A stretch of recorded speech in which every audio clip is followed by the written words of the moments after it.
You are listening to This is Oklahoma, hosted by Mike Hearn, telling stories of Oklahomans and those that have made it their home. What's up, guys? Welcome back to another episode of This is Oklahoma. Mike Hearn here, host, back with another episode. Excited to share this episode with you today, but before we do, huge shout out to our sponsors. The Oklahoma Hall of Fame have been sharing Oklahoma's story through its people since 1927. For more information on the Oklahoma Hall of Fame, go to www.oklahomahof.com. And for daily updates, go to oklahomahof on Instagram and give them a follow. Our other sponsor today is the Chickasaw Nation. Now, the Chickasaw Nation have sponsored pretty much everything in Oklahoma. They're a huge supporter of Oklahoma. And it's an honor to have their name and their brand supporting this podcast. A huge shout out to Governor Anatobi for supporting this podcast. It really means a lot. This episode is brought to you by the Doghouse OKC. Recently, I have been in need of some doggy daycare for my two pups, and the Doghouse have come in clutch. The team over there are incredible. They've taken care of my two golden doodles, and so it's been an honor to partner with them on the podcast and share the love. Adding to that is the Doghouse, and so if you're in need of doggy daycare in the day or boarding overnight, they do grooming and other cool things too, but I've had a fantastic experience, and it's an honor and a privilege to share this with you too. So go to thedoghouseokc.com and follow them on Instagram at thedoghouseokc, and hopefully our pups will run into each other. What's up, guys? Welcome back to another episode of This is Oklahoma. Mike and here, host, back with another episode. We're down at the Simple Modern offices in Moore, Oklahoma. It's good to be back here because a lot of things have happened since I was back here 3 years ago. It gives me great pleasure to introduce to the podcast co-founder and CEO, Mr. Mike Beckham. Mike, great to see you again, mate. Thanks for coming back. Thanks for having me back. Do you still have the squares in your office? I do. We've been updated some since then. The kids have grown, and I'm actually about to put some new ones up there. But I don't remember how much we talked about it at the time. But the reason why I created that kind of photo wall is that I wanted to communicate to people what is most important to me with my office. I think it's an interesting kind of tell with people when you look at what are the books in their library, what are the things they think are worth putting on their wall. And to me, the most precious things in my life are relationships, for sure. Absolutely. So just crossed over in September, 10 years of Simple Modern. 10 years goes by really fast. For people listening, I'll link our previous episode below. This episode, let's see, I just had it. It was 2022, episode 410, March 4th, 2022. I'll link that episode below. We can kind of go back and people listen to your founding story and hear a little bit about, where it is you get your values from. 10 years in ministry, growing up, your parents being in the psychology field, going to OU, get full ride to OU. But by the way, for people listening, Mike's very smart, shocker. Full ride to OU. And then one of the things that stood out for me after listening to it back was that key moment in college that you had, talking about, chasing success and all of these, accolades and these awards, and then having that moment of kind of emptiness. And that was a big moment for you. Great episode back then of you telling your founding story. So I'll link that with people below. 10 years on, first question I asked you in that episode was, what's the current state of the union? So I'm going to ask you again, what's the current state of the union right now? Well, a lot's happened, obviously, since we last talked, and the company went through a massive growth spurt, really starting at the end of 22. And then this year has been a little bit of a retrenchment. It's been a tough year. If you're in selling durables, especially, you have to import anything. Trade wars are just very difficult to manage a business and to predict what is going to happen, what you should be doing. That's pretty much been our situation this year. But I would say the way that I evaluate the strength of the company and the state of the union is just, first and foremost, from a values and mission perspective, how do I feel about where things are at? And I would say I feel as good as I've ever felt about those elements. One of the things that's interesting about culture is that if you think about the experiences that you've had in organizations, typically as organizations get larger, the culture starts to become more and more just a representation of like kind of the surrounding environment, and the state of Oklahoma is great, but I was aiming higher for like the type of culture we were going to establish here than just the norm. And my fear was that as the company grew, that it would be more and more difficult to actually be exceptional or different in the type of environment and culture that we had. What I probably underestimated is that as organizations grow, if you're very intentional about culture and if you really impress upon the people that are a part of your organization the importance of personally owning the culture, that the opposite can happen, which is that cultures can actually strengthen over time. And that's what you're really aiming for. You're aiming for such a strong sense of identity and purpose that everybody in the organization feels a responsibility for it, owns it, takes great pride in it, and helps to police and enforce and push on towards that. And that's really, I think, what's happened with the organization. So as a result, my role has altered over the last few years. I mean, really, I feel like every a couple of years, I have to learn how to be a different type of leader, different type of CEO. The organization needs something different from me. And there's a lot of satisfaction and joy that comes from building something that 10 years in, I don't feel like I have to push as much to define the culture. I feel like it's so corporately owned that it really is ingrained in the way that people think about what Simple Modern is. So that's the first thing I always do is like, hey, are we still true to our mission of generosity? Do we still really chase hard after the values that we say we're about? And then, we're serving more customers than we've ever served before. One of the things that happened in the last year is we sold our 50 millionth cup, which is crazy. We're probably at 60 million now, and I would have never dreamed, obviously, that we would get that kind of scale. I think you would have to be so arrogant, so pompous to even think that you could build something that could get to that scale. But that's where we are today, and as shocking as it is. And so there's, I think, a tremendous amount of satisfaction that comes from when you build something that impacts that many people's lives. But also, I think the sense of responsibility that you feel with it goes way up as well. That I am stewarding something that impacts a lot of people's lives, both inside of the company, the people that work for the company, and all the people that the company serves. I mean, even I think our community, we are a unique company for Oklahoma, and we play a unique role in the entrepreneurial and kind of small, medium-sized business community in Oklahoma. So a lot of responsibility that comes with that, but that's a real privilege. It's a privilege to have pressure. I've heard that before, and I like that idea that there is some pressure with leading a company at this scale and with this many people that have their lives somewhat impacted by it.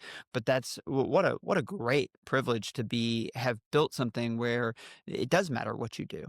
And I think when you're building a company, that's really like the dream. The dream is that someday people will care about what you're building.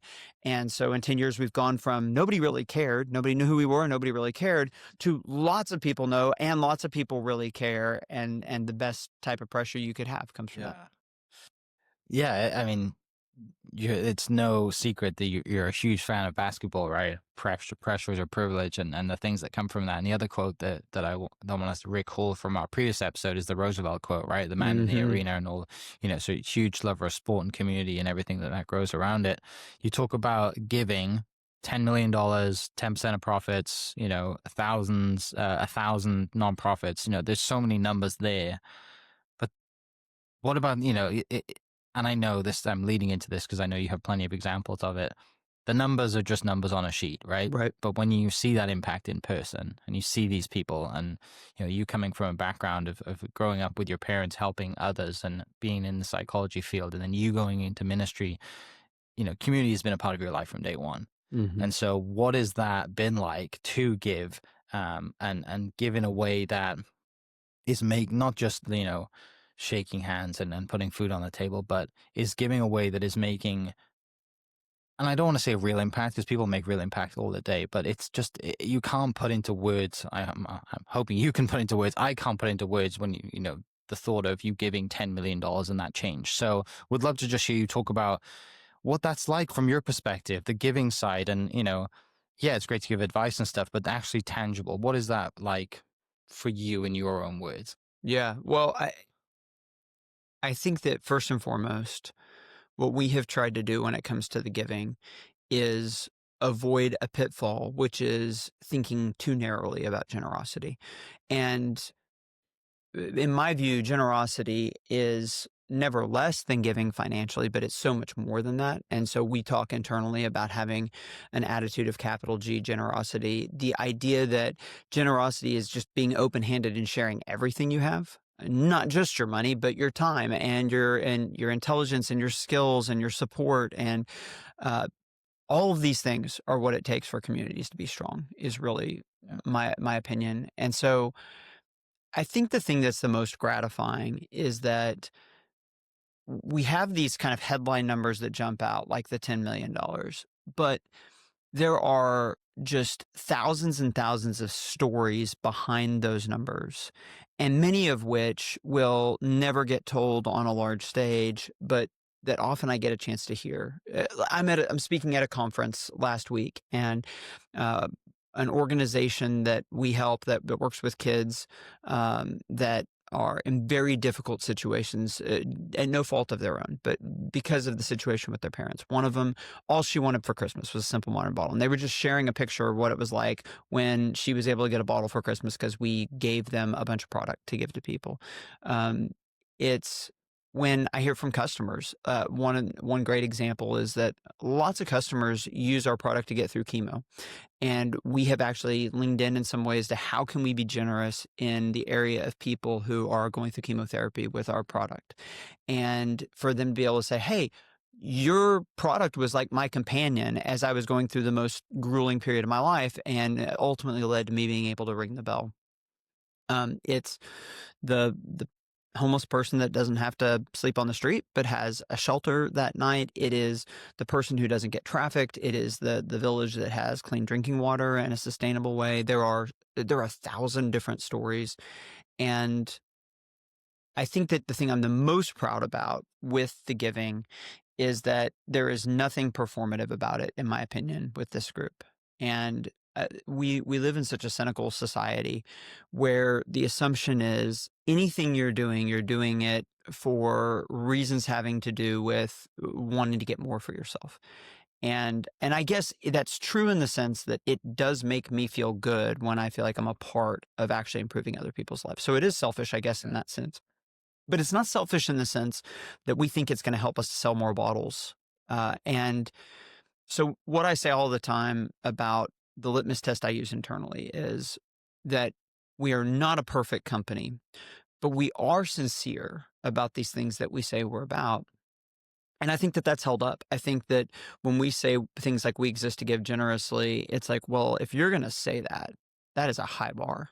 And it is very easy to think that you're just doing that for selfish reasons. But when I look at the actual behavior of the people here and the ways that we've leaned into that, many, many, many of which will never be seen or never, make it into a newspaper, I'm very proud of the organization. But it really comes back to the sincerity and authenticity behind the people that work here.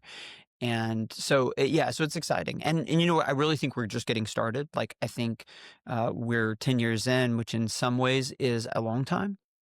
But in other ways, it's really just the first chapter of the company or the first couple chapters. And our potential to make an impact is just going to be bigger because we're serving more people and we have more clarity on who we are.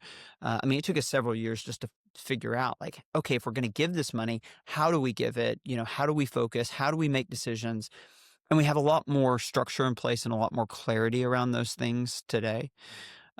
So I'm optimistic about the future, but I am very proud of our track record up until this point. And obviously one of the best parts of the job is when I hear stories from people about how in some way the generosity of the company has impacted their life in a positive way. Yeah. Yeah, it's great. I was at Children's Health Foundation golf tournament the other day. Lovely Simple Modern Cup. I was at another golf tournament. And these are just little, Yeah. and some people might not recognize it and some others do, but was it one of the playoffs who everyone walking out got a cup, just this, And obviously these are just little examples, but I do remember the story of, that, and I have a friend going through chemo right now, so that one definitely hits home, just people getting something, a shining light, whether it's a cup, kid at Christmas, like whatever it is, it's really cool to see. But then, there's the other side, like you mentioned, it doesn't have to always be product, it's other ways. And, the pillars that you guys, I'm not surprised it took you so long to figure out what the pillars are, because it's a very hard thing to figure out. And there's so much need. That's that's the the worry, that's reality. the problem. When you tell people that, hey, we're gonna give away 10% of profits, everybody's going to come and talk to you. I've probably talked, I would guess, over the last 5 years to somewhere between 500 and 1,000 nonprofits, maybe more. I don't know, a lot. I mean, we supported 1,000, so like it's probably not inaccurate that I've spoken to even more than that. And you know what? It is exceptionally rare I talk to somebody where I'm like, I don't really think that's a need. It's like, yeah, that sounds like a need. Like the world shouldn't work that way. And that's the life that we live in. In many ways, the society and the world have gotten tremendously better over the last few centuries. But at the same time, there are still so many things about the way that the world is and the way that the world works that make us uneasy, and that create this tension of, that's not the way that I would hope it to be. And that's certainly not the world that I hope my kids grow up in. And so that's been, really on a personal level, one of the more exciting things for me. My children are now 14 and 12. Is that the company has also provided a context, in addition to what we do as a family, to help teach concepts like generosity and stewardship to my children. And that I do think very much about what is the world that we're creating for them. I've said this phrase before, but I think it's true that the question that will define this generation is, how do we use the power and the resources and the roles and the responsibilities that we're stewarding? Because I'm 47, I'm 47, 46. I don't know. You quit keeping track. I'm 46, not 47 yet, but I'm in that period where society tends to be looking to you. They start to look to you for leadership. And as my generation kind of takes the baton, and we're in that period of leadership, the central question that's going to define us is, how do we use all of the leadership and the responsibility that's entrusted to us? Is it simply to try and enrich ourselves and make our lives easier, more convenient, or is there a sense of responsibility? And I think one of the things that's unique about the Oklahoma market, that, I don't know every city and its backstory, but I do think, especially with Oklahoma City and more generally with the Oklahoma market, you have several examples of people that truly had a communal mindset of, I am not going to just use my success to get the maximum for me and to make my life as easy and as posh as possible, but I am going to feel a sense of responsibility to everybody. And I'm fortunate enough to have grown up in that market and to have seen that as an example and use that as a challenge and as a bar for me of, okay, am I going to be that type of leader, and what does that look like? Knowing that the way that I choose to act, that there are many people who I don't know who are watching me, and I become the definition of what a community leader looks like. So if I'm setting an example of, like, it's all about me, then that's what the next generation is seeing. If I'm showing an example of building a strong culture and having a view of stewardship and generosity is what leadership is all about, then not only do I have a chance to impact the community today, but I have a chance to impact the community positively for tomorrow, because I'm giving an avatar of what that can look like to the senior finance major at OU. Who doesn't really know exactly what he wants to do, which is probably where I was at 25 years ago. Yeah. Talking about, your two boys, right? Boy and a girl, Boy and a girl. 14-year-old boy and a 12-year-old girl. Okay. Carter was born around the time that you were getting into the entrepreneurship journey with your brother, with COVID. And I remember you telling the story of, like, how do I balance all this? But my question is, how, the way that you grew up and that example that, your parents gave you, how do you give that example to your son and your daughter in a totally different world, in a totally different kind of realm of social media and success? And, it's very easy for any of them to Google how much Simple Modern is worth and all the things, right? Which is hard to be a parent in that. Yeah, it is weird that my kids will Google me, and like they're usually concerned with like, hey, why does it say the wrong age for me? Like, why does Google think I'm, 8? And I'm like, well, I'm trying to explain how it works to them, but they they are watching, and I- it's interesting when you grow up, you have one experience, and you just kind of assume that the way that everybody experiences the world is somewhat similar to you. I think it's an emotional maturity thing, and even to some extent an intelligence thing, to be able to understand my experience is mine, and it's pretty different than other people's experiences sometimes. So if you grow up in a stable home, it's very difficult to imagine what a broken home is like. And if you grow up in a broken home, it's very difficult to imagine what a stable home is like.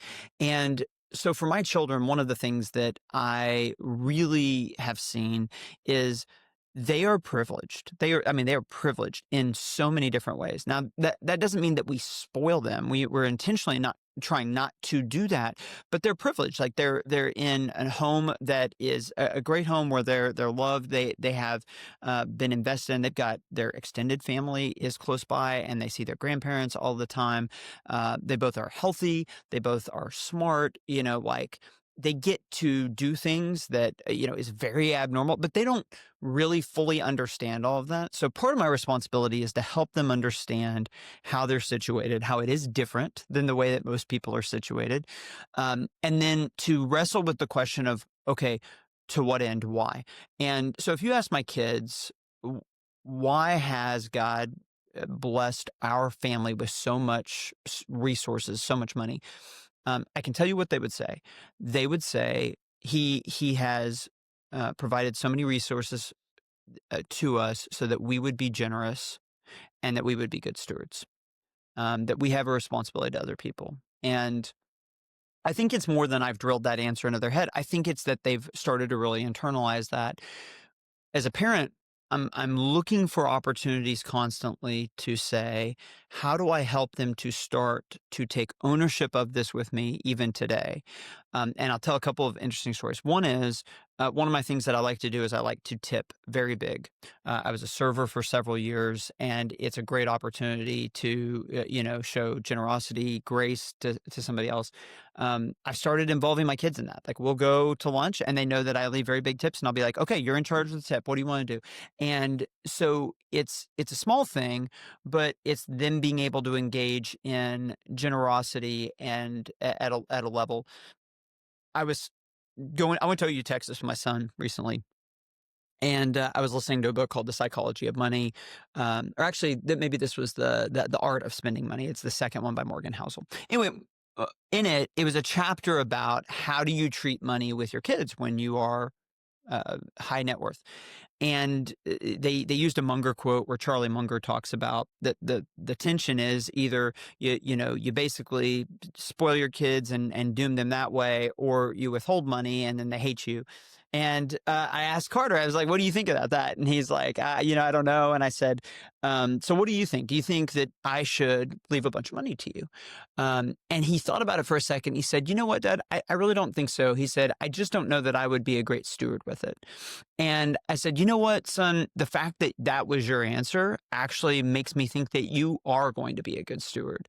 But so with my kids, like, they have all these advantages, but they have this one disadvantage that they're growing up in such a unique set of circumstances that I have to be extra intentional with them. In a similar way, like within the company, we've been really abnormally successful. And we've hired a bunch of people out of college where this is their first job. So they really don't have a frame of reference of like, what is a normal job? What is a normal job culture like? What is a normal job performance like? What happens at a normal company when sales are down or when, there's a trade war or whatever? And so you just have more responsibility as a leader to help educate them, and hopefully that's something that we're doing, because again, the goal is not to build something where it's like this company, the engine of this company is Mike. And as long as Mike's going, then the mission's strong, the generosity's strong. But if Mike decides to not be about those things anymore, if Mike dies, then like the whole thing goes away. Whether it's with the company or with my kids, what I'm trying to do is empower other people to really lead in these things. And I think that that's one of the reasons why 10 years in, it's just much healthier and much stronger than I probably would have guessed. Yeah. You read the book with Die with Zero? Yes, I have. And the most fascinating idea that he throws out in that book is that you cannot be generous when you're dead. And I love that idea that there are people that when they die, all of their resources go to some kind of a charitable cause. But what he's saying is it's not really generosity, because generosity is when you say, I will sacrifice some for me so that you can have more. And that's a really powerful idea. I mean, it's fascinating because obviously I would probably come, I would say, from a worldview perspective at things from a different perspective than the guy who wrote Die with Zero. But we agree on one thing, which is you bring nothing into the world, you get to take nothing out of it. 100% true, 100% death rate. Every one of us, the money that we have, we don't really own it the way that we think of ownership. At best, it's a temporary stewardship that we have of things. And so the question isn't, will your money eventually be somewhere else? 100% certainty, the answer is yes. The question is, how will that money leave your possession? And what will you accomplish with that? And how will you feel in retrospect about the way that you use the resources that you have? And so for me, that's the challenging idea, that I think it's just very easy to, whether it's with money or, titles or positions or whatever else, to want to try and hold on to them really tight. You get something good and it's like, man, I got to hold on to this. This is so good.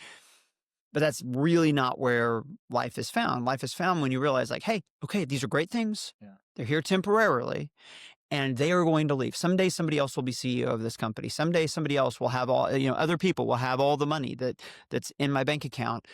What I do get to control, where I have agency, is how it's going to leave my possession. And that's why we've leaned into generosity, because it's like, man, I will never regret being generous with my resources. Like there's a great parable in the Bible, like about this idea that the saddest thing is to try and hold on to your life or your money really tightly. And then you die with a bunch of it and you never did anything with it. Like that is it's such a sad idea. And I don't want that to be true of me. And so what that means is that I'm increasingly trying to figure out, like, what does it mean to increasingly radically lean into these ideas, because you don't know, do I live to be 55? Do I live to be 95? I don't know. But I'm going to try, and I've always taken an attitude with the company that it's here until it's not. The money's here until it's not. The position's here until it's not. The company's here until it's not. It's not mine. I'm not going to hold on to it too tightly. And in some ways, ironically, I think having that perspective is one of the reasons why the company has thrived. Well, to that point then as well, talking about community and employees and building that here, you guys gave ownership to your employees. Yeah, that's right. And since we've previously recorded, and also moved some production to Oklahoma as well. Yeah. You want to dive into those? Sure. I mean, it's an extension of this idea of, in every dimension of your life, how do you express your values? And that's the question I'm kind of constantly challenging myself with. So when it came to our team members, it was, hey, we're building some equity, some significant equity in this company with what we've built. That can be life-changing for 100 families, for 200 families, whatever. And at a really basic level, it is hard to give money away effectively. It takes like focus and bandwidth, and the bigger the check you write, the harder it is to effectively give. Now, people will take your big checks, but it's the same idea, that it's like, if I ask a nonprofit to invest $100,000 well, it's way easier than if I ask them to invest $100 million well. And so from a really basic like worldview perspective, I think about it like, the more that the resources that the company is entrusted with get distributed across all of the people that work in the company, the more likely it is that we're going to steward them well. Like, I'm not going to steward them. If 100%, I was 100% of the early money in the company, if 100% of the ownership, 100% of the profits went to me, I'm just not convinced that I would be as good a steward as the entire company can be. So I think that that's part of it. And I think that part of it is just I feel like they're helping to create the value. If you say, hey, I want everybody to act like an owner, I want everybody to own the culture, I want everybody for this to be your thing where you own it like me, then it makes sense to give them a path to actually own some of it the way that you do. And that's what we've done. And then we've also, as you mentioned, we've worked to make more things here. It's been really challenging. We've set some money on fire doing it. I think when the trade war was happening, there were some national outlets that wanted to interview me about our experience because it is very challenging. I mean, some of the dynamics that triggered this trade war have been percolating for decades, and we're now at a point where it's very difficult to undo some of the lack of investment that's happened over a 20, 30-year period when it comes to our manufacturing infrastructure, the ability to make things in the physical world. I'm hopeful that that is something that is going to be more in vogue, because I think as a society, you need to be more than just moving numbers around on a spreadsheet. And that's one thing I really admire about China's society. They've really leaned in to making, physical things that are high quality products. And I'd like to see the United States do more of that. So I think what we've learned in that process is it's difficult to do. It's difficult to do at the kind of prices that China does it at, and that it takes real commitment, and probably takes a real commitment at a government level to create an economic environment and set of incentives that it's really possible to do it. But yeah, we're trying to, and I'm really excited and bullish about what's going to be possible over the next 5 or 7 years. I mean, the robotics advances, the things that I'm seeing behind the scenes, it's really remarkable the way that technology is going to intersect with manufacturing. But it's also, like, most people don't realize this. China bought more robots in the last year than the rest of the world combined. Like, nobody's embraced robotics. So people think that manufacturing is over in China primarily because of the low wages. I think that probably was true at a point. I think today it's a lot more that they have at a governmental level, like a real emphasis on making things, and they've embraced robotics at such a level that they just have production scale advantages that we don't have in the United States. Yeah. So, but like you said, we have been making things here, and we're going to continue to look for opportunities to do more of that. Yeah. Our newest brand, Trevi, is manufactured in the United States, and so we're also looking at just diversifying our supply chain. When you get to this scale, you just have to start thinking about things like that. Yeah. No compost bins yet? Not yet. Not yet. That made me chuckle from our previous interview. Some of the ideas, do you still have that list? Oh, yeah. Still have the list. I mean, listen, I have even more bad ideas than the average person, I'm sure. Like, in some ways, creativity is the ability to think in non-consensus ways. Right. And when you think in non-consensus ways, you get some amazing kind of insights, and you have some of the worst ideas out there. And so, like, I try to think in non-consensus ways. Yeah. And as a result, I have some ideas, and as a team, we have some ideas that are really, really bad, but then occasionally you have an idea that's truly insightful. Yeah. And I saw a clip, I think it was Bezos on a clip on Instagram, maybe saying, one of his co-founders or one of his company people or whatever employees said, you have enough ideas to put us out of business. But he was talking about the point he made was letting those ideas out at the right time. Yeah. Which is a very hard thing to do when you come up with so many ideas, and just having a moment set aside to think and whiteboard and do what you need to do with your team. And there's thousands of ideas out there, right? That's right. Which ones impact us, and the timing is the hardest. Yeah, there's two concepts there. One is that even if you look at executives and you look at inexperienced executives, new leaders versus seasoned ones, it's actually not that they have different lists of things that they think need to be done. It's that the more seasoned you become as a leader, the more you start to understand the order of operations. And you will see opportunities or ideas and say, that's great, I want to do that, but not yet. That might be 3 years off.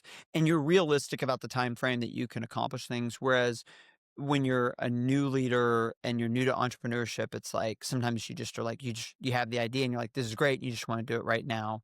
Mark Andreessen has famously said that with the A16Z, they don't really see bad ideas pitched to their venture capital firm. They just see ideas where the timing's wrong. And he made the point that if you look at, like, the .com bubble, pretty much every idea that was ridiculed during the dot-com bubble has turned into a great business, under a different name. It was just early. And so they weren't wrong directionally. They were just wrong on the timing of it. And then I think the other piece here is obviously like effective leadership is focus. And in entrepreneurship, one of the things that you will see with people is an almost schizophrenic nature of wanting to chase the idea of the day. For me, that's part of the discipline I've had to learn is you just can't effectively run a team or an organization that way. You have to be willing to say no 99 times to say yes to the right thing. And I think as time has gone on, I've become more effective at that, being able to say no or being able to see ideas and say, man, that is a good idea, but not for me. Yeah. And in the last 5 years, I've seen things that opportunities and ideas that it was just like, yeah, this is going to be successful. I think it's just not me that's going to be the one that builds it, and then somebody else does. And instead of feeling insecure or frustrated about that, you just you start to feel like, hey, I'm content with what I'm running, and I'm going to run it well. And so there will be opportunities I see that I don't chase. Yeah. Moving in a little different direction. You're in, you're 46. You've been working with the company and yourself to kind of optimize as much as possible, right? Mhm. Optimization means more efficiency and all the things. My question, though, is what is the most human thing in your life right now? What is the one thing that is maybe the least optimized, that makes you a human being, that takes you out of your business, that just takes you back to that childlike mindset of just enjoying life? Yeah. Well, I mean, for me, the core is always time with my family. I think one of the things that is probably unique about us is that my wife and I both, if we had the absolute choice of what to do with a weekend or a week, it's like we're just going to spend time with our core family. Um, Another thing that I really get a lot of enjoyment out of, I've just started doing it recently, is working puzzles. And it's like, I'm not, it's like you put all the pieces together just to rip it up and put it back in the box, but it is incredibly like therapeutic, and it is like a kind of like a hobby. I mean, you mentioned it. I love the thunder. In general, I enjoy sports. And so when you're building a company, like there's just not much room for hobbies. It was basically like I'm with my family or I am working, and those were kind of my two modes, or I'm speaking somewhere. And more recently, I've started to create some margin to just live. And I think that this is the trade-off that you make as an entrepreneur, that you are compressing many years of work into singular years sometimes. They're like time compression machines. So you mentioned we're 10 years in. In some ways, it feels like yesterday. It's gone, in a blink of an eye. But in other ways, I've probably had to make the number of decisions associated with a 30 or 40-year career. If you just think about the density of things that have happened. And so, fortunately, because of the success of the company and because we have so many gifted, talented leaders, I feel a little bit more freedom, to be a normal person and to have some hobbies. And I think you're catching, I'm always going to have quite a few projects. I'm always going to, my motor's always going to run pretty hot. But I think the 10-year marker for me was a helpful time to kind of take a step back and say, okay, how do I entrust more leadership to other people and allow myself to enjoy a little bit? And, that doesn't mean going and buying a bunch of really expensive things. I think it was more like my kids are only going to be in my house for a few more years. I'm going to enjoy that time with them. I'm going to drive them to school every day. I'm going to, I love my wife, but between raising kids and growing a company, like there just hasn't been a ton of free time, and want to spend more time with her. And so these are the things that I think I'm hopefully going to be better at over the coming years. And I don't want to give the wrong impression. I was very focused on relationships the whole time I was growing the company. But I think when you're going through the process of building something, especially at the rate that we grew, there's just not a lot of white space, is the way I would say it. And so I just had to be really intentional with my time. And I'm finding that it is really wonderful when I have an hour that's not allocated somewhere, because that's kind of a new idea. Like, it used to be like, okay, if I'm not doing something at any given second, like, what is the thing I'm supposed to be doing? And now it's like, well, maybe I'll just sit here and listen to music for 30 minutes and that would be okay. And so that's pretty glorious. Yeah. Yeah. And it's, you read a lot, you take in a lot of content, you take in a lot of information, you listen to podcasts saying, when you go down to OU, Texas, you don't want to waste a moment, or maybe you have that feeling inside you of like, I can't waste any time because Yeah. there's so much stuff to do and being in a company and all the things that it is nice and fun to hear you say, because there's a lot of people out there who like, they might doom scroll for an hour and then they feel really bad about themselves. Sure. And, they're not running a giant company like yourself, but they're feeling this sense of, I need to do more. I struggle with it. I feel like I don't do enough. Yeah. One of the observations that somebody has made that I think is a good one is that during the Industrial Revolution, well, I mean, go back before the Industrial Revolution, you're a farmer. It's like, well, you can't work when it's dark outside, and so like you really have like a clear shutoff point. And the crops are out there and you're in your house. And then the Industrial Revolution, it's like, okay, well, maybe I go work at a factory, but also like whenever I leave the factory, like I'm not still working. And we live in a day and age where really almost all the work that we do is done through computers, which we have a, supercomputer in our pocket at all times. And so it's unique and it's different in that it is very easy to feel always on in a way that I think previous generations didn't deal with. There's some research that's emerging here about maybe this is what's driving more of a sense of burnout, especially with millennials. I think we are unique in that we were the guinea pigs for a massive transition, which frankly is still going on, the AI stuff. And it's anybody's guess what things look like 10 years from now. We just know it's going to be different. But it's been harder to establish boundaries, I think, is the idea that things are bleeding together. And so part of leading yourself well is creating boundaries. I once had a friend of mine say that, establishing a boundary between your professional world and your personal world sometimes is like trying to nail Jello to the wall. And I think it's a great observation that it's like it's harder than ever to clearly bifurcate those things. And the more things that you can do that help you to have some protected spaces, the better. Yeah. Finishing up, the one thing that you said 3 years ago was moving into domestic manufacturing, your target at Walmart was going to grow 50 to 60%, and then licensing was a big thing.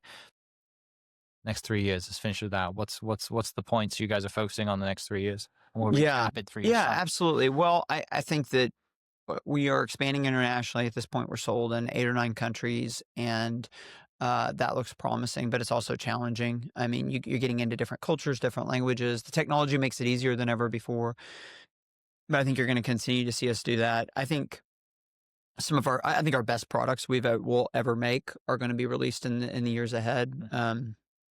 The first decade really taught us about how to be great at product design. And so some of our newest stuff is my favorite stuff that we've ever made. And then I think you're going to see us within, Simple Modern is one of our companies. Trevi is another company of ours that we've launched. It's an electrolyte company. And you're going to see us create other additional companies that are kind of a part of the mothership, but serve different groups of people. And so I think you'll see us be entrepreneurial in some new ways, in addition to serving all the customers that we serve with Simple Modern and Trevi. Last question. Does the Thunder go further than the Bulls and have more championships than the Bulls? So the short term, I think it is increasingly clear that without injuries, this team probably is set up to win 2 or 3 in a row. People asked me what I thought was going to happen this year. I actually did a post before last year. It's on Twitter. I don't know if you've seen this, where I'm like, the Thunder are about to go on a pretty epic run. And it is, it's interesting because it goes all the way back to when we traded for Caruso and Hartenstein. I sent a text to a few of my friends that work for the Thunder, and I was like, guys, this is it. And they told me later, they were like, you were more optimistic even than some of us were, like, because you try not to get too emotionally exposed. But I mean, I was convinced before the season last year. My take on this season is the way the NBA is structured, at any given point in time, you have teams that aren't necessarily trying to win. They're trying to position for draft status. You have people, they're trying to manage the load, the NBA game, the amount of cutting and running. It's more than ever before. And so when you look at us this year, like Vegas's over-under, I think was like 62 wins in the regular season. We're going to go way over that. And the reason is pretty simple. Like teams are just not going to play their guys against us anymore. Like it's just going to start to be like if you're playing in Oklahoma City, it's a schedule loss and you're going to sit your best players. I don't expect a lot of close games. I mean, our last couple have been blowouts. I expect this team to post a 13, 14 something differential, which last year they posted the all-time biggest differential. I bet they beat it this year. And then I think it's going to be something really special. I think the question to me, there's probably two main questions. I think one is, what does this team, as they continue to have almost an unprecedented level of success, how does the character of this team and the culture hold up? My impression, I've only had one extended conversation with Shea, and I really don't know Chet or J-Dub at all. But from being around the people that work with the team and stuff, I think it is a pretty abnormally high character group of people. But success is difficult, and success can really breed entitlement. So I am just curious if the Thunder's culture is going to be able, and the character of the people on the team is going to be able to overcome the gravity of selfishness and entitlement. Pat Riley called it the disease of me. Does the disease of me strike the Thunder, or do we get some kind of an exceptionalism where it doesn't hit them? And then I think the other question that everybody has is like, where does Wemby end up? Because it may just be that the Thunder's run ends simply because there's something that we've never seen in the sport before. Yeah. So that's probably more than you bargained for. No, but that's I knew what I was getting into when I asked you that question. And Yeah. mutual friend Jason Gallagher told me to ask you some questions as well, which I've thrown those in. But yeah, thanks for being on the show. Appreciate your time, and look forward to doing this in a few years' time, catching up and seeing how things are after 13 years. But congrats on 10 years. Congrats on everybody in the team, and I'm past my congratulations on to everyone here. And yeah, it's a great day to have a podcast. So thanks for being on the show. Awesome. Thanks for having me again. People listening, we'll catch you next episode. Cheers. Hope you guys enjoyed that great episode. Thank you so much for listening. As always, huge shout out to our sponsors, the Oklahoma Hall of Fame, sharing Oklahoma story through its people since 1927. For more information on the Oklahoma Hall of Fame, go to www.oklahomahof.com and follow them on Instagram for daily updates at OklahomaHOF. Our other sponsor, the Chickasaw Nation, amazing sponsor. They do amazing things for the state, and they're always sponsoring something in Oklahoma. They're a huge supporter of Oklahoma, and without their support, we wouldn't be able to do what we do. This episode is brought to you by the Doghouse OKC. Recently, I have been in need of some doggy daycare for my two pups, and the Doghouse have come in clutch. The team over there are incredible. They've taken care of my two golden doodles, and so it's been an honor to partner with them on the podcast and share the love. And adding to that is the Doghouse. And so if you're in need of doggy daycare in the day or boarding overnight, they do grooming and other cool things too, but I've had a fantastic experience, and it's an honor and a privilege to share this with you too. So go to thedogHouseOKC.com and follow them on Instagram at thedogHouseOKC, and hopefully our pups will run into each other. Thank you for listening. We are inspired by those around us and hope that you are too. Make sure you subscribe to this podcast on your favorite podcast platform and leave us a review so we can keep telling your stories. For more great Oklahoma content, follow This Is Oklahoma on Facebook and Instagram.